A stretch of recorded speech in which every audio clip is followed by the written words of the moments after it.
Welcome. Welcome back to another Financial New. I am your host. Today we are going to get some more perspective on the current market of today's digital platform or digital transition. If you don't know and you're new to this channel, welcome. I'm here to provide you information to help us as consumers and as individuals understand what is about to happen in the near future in regards to digital currencies. So today we are here at the clearinghouse, the PMPG, Payments Market Practice Group, December of last year, 2024, the Dodd-Frank section 1071, and we're talking about cross-border remittance transfer. We've been talking about this a lot today, so we're going to keep talking. From what I'm understanding so far, it's no longer just the local, let's say the new Web3 guys. You know, it's not just us now. They want the average common folk to be able to pay for their remittances, or not even pay, remit their services accordingly. Like, you see, I gotta learn, man. So let's go through this article, or this is not even an article, this is an actual presentation that was given. This is the version 4 of it. It's encompassing the entire world. Disclaimer, PMG has made sure, read this before you guys think, don't hold them accountable. Links in this document and other information only, accessible and responsible liabilities. Yes, it is cold, guys. Ooh, yeah. Proceed and read this document. Is confirmation that you understand and accept these terms. Reproduction, don't reproduce it. All right, anyways, moving on. The note, important notes, relative regulations and any applicable legal allegations take precedence over the guidance note issued by this body, meaning if there's a law that they didn't look at, it has power over this document. These are guidelines, represent in the industry the best efforts to assist peers in interpretation and implementations of the relative topic. The PMPG or any of its members cannot be held responsible for errors of these guidelines or any consequences thereof. The objective of PMPG white paper is to provide information which will enhance the global market awareness and understanding of the Dodd-Frank 1073 regulations requirements that apply to the U.S. depository institution that send international payments for consumers in the U.S. that has been effective since 2013. White paper has been drafted by the U.S. Banking Committee, members of the PMP in cooperation with the clearinghouse. As such, representative their interpretation of the regulation. The goal of the document is to provide education and information on the global SWIFT community. PMPG is an international body and does not participate in any regulatory interpretation, though it may evaluate its market practices guidelines. It may evaluate if a market practice guideline may be needed to manage the possible brutal impact of the regulations. We encourage foreign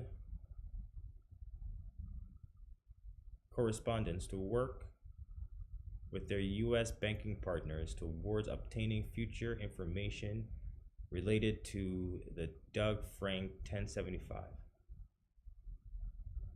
Doug or Doug? Dog. How am I saying that? Am I saying that right, group? Am I saying that correctly? That was a PDF. I can't even touch it. Which may affect their payment relationships and their related process requirements. Payment Market Practice Group. The Payment Market Practice Group, this is the PMPG, Payment Market Practice Group, is an independent body of payment subject matter experts from Asia Pacific, EMEA, and the Americas. Oops, what did I do there? The mission of the MPG, the PMPG, is to take stock of payment market practices across regions, discuss, explain, and document market practices issued, including possible commercial impact, recommend market practices covering an end-to-end transaction, propose best practices, business relationship, and rules, manage flow, consist implementation of ISO messaging standards and expectation definitions and exception definitions and exception no, I don't really understand that. That's my issue. One second, y'all.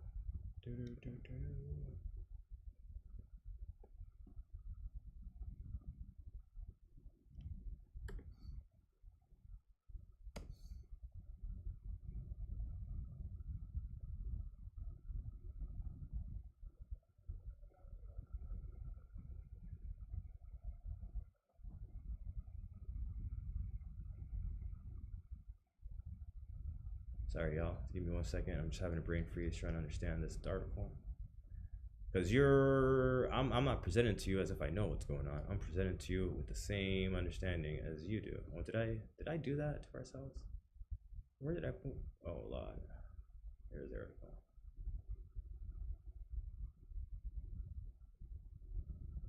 Exception.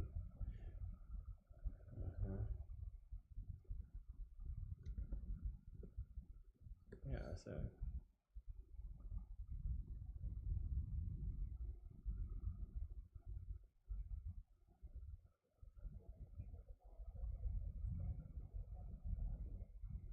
Okay, yeah, so that is correct. I just don't understand what they mean by that. Exception definition? All right, I guess the typical, I don't know. Let's just keep reading that. That's it. All right, let's just keep reading that. I don't understand that. Implement of ISO messaging standards and exception definitions, whatever that is. Ensure publications of recommended best practices and recommend payment market practices in response to changing compliances and compliant requirements. The PMPG provides a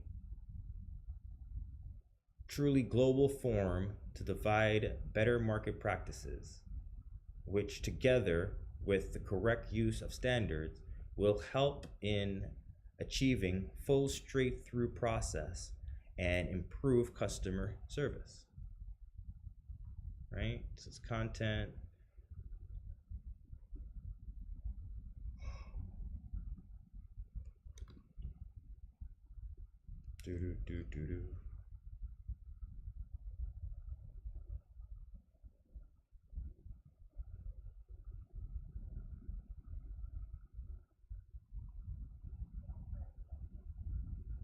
Dodd-Frank section. Not dog, dog.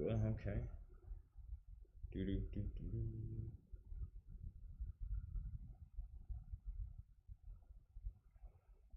The Dodd-Frank section 1073 proposed and timeline. Purpose, and timeline.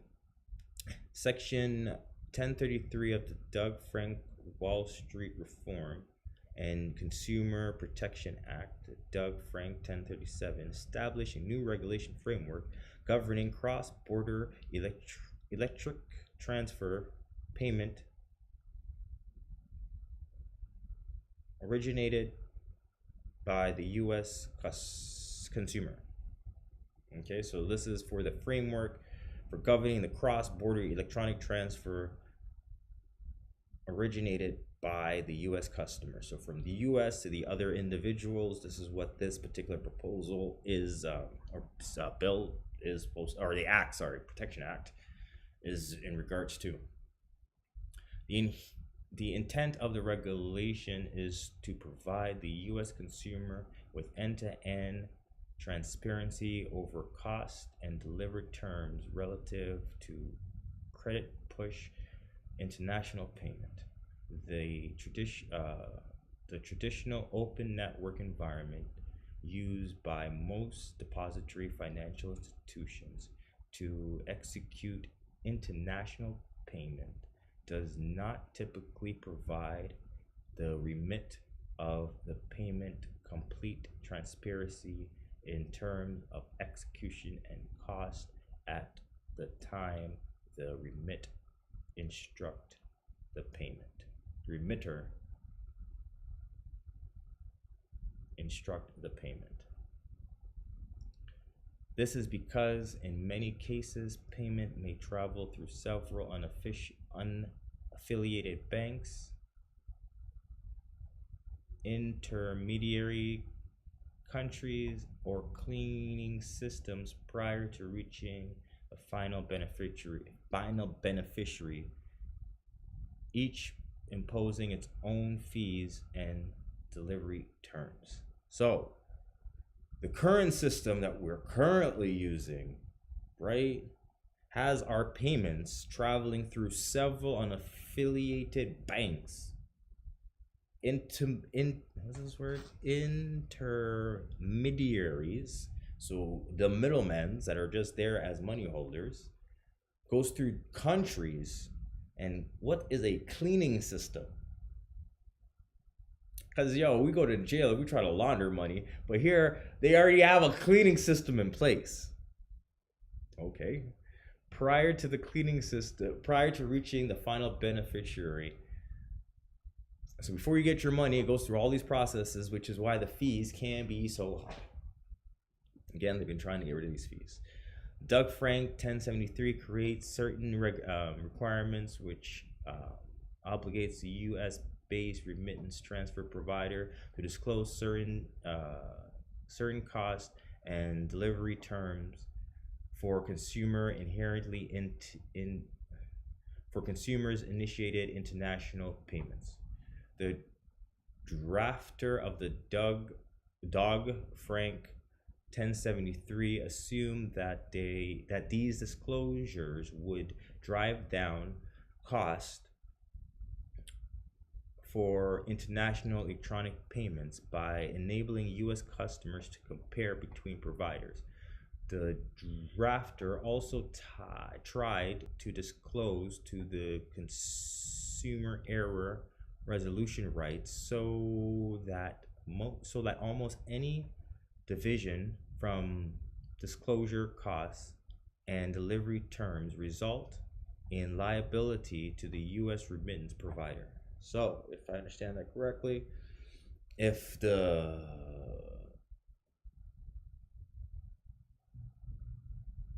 don't disclose what they're supposed to disclose, they can be sued, the provider. And this bill is supposed to have an open market to drive down the fees because they currently believe that they have a stronghold on the market. So if you open up and you can see how things are actually being paid and where your money is actually, how your money is actually being moved, then you're more likely to choose different systems that have lower fees. And if I understand their setup, they're going to set up systems that don't have any fees, so then they can show you, hey, look at the people you're using, look how much they're charging you. You come over to our system, you give us your digital ID, and it's basically free. That's how I see it. If not free, like a major reduction in actual value. So where are we now? Scope. We're looking at the scope. Scoop. Tell me what the scoop is. You got the scoop.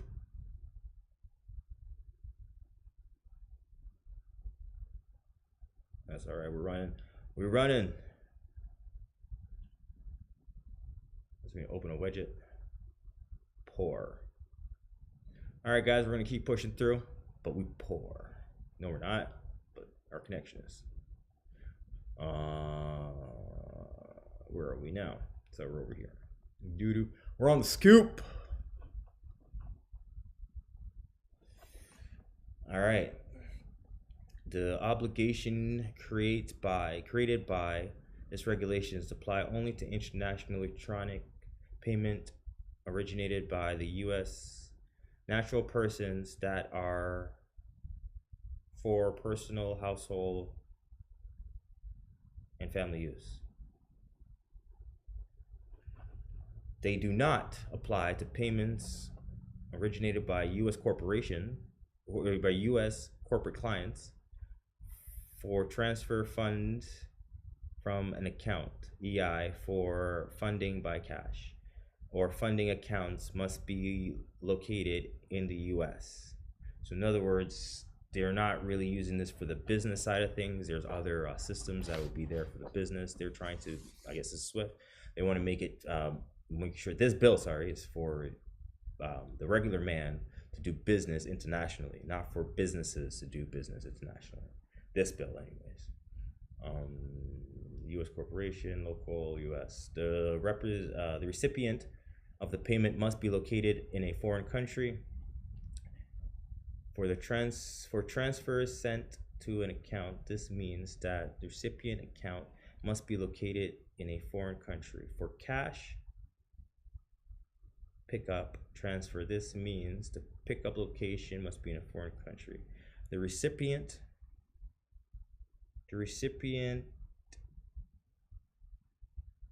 can be a natural person, corporation, or government. The recipient can be a natural person, can be anybody outside of the country.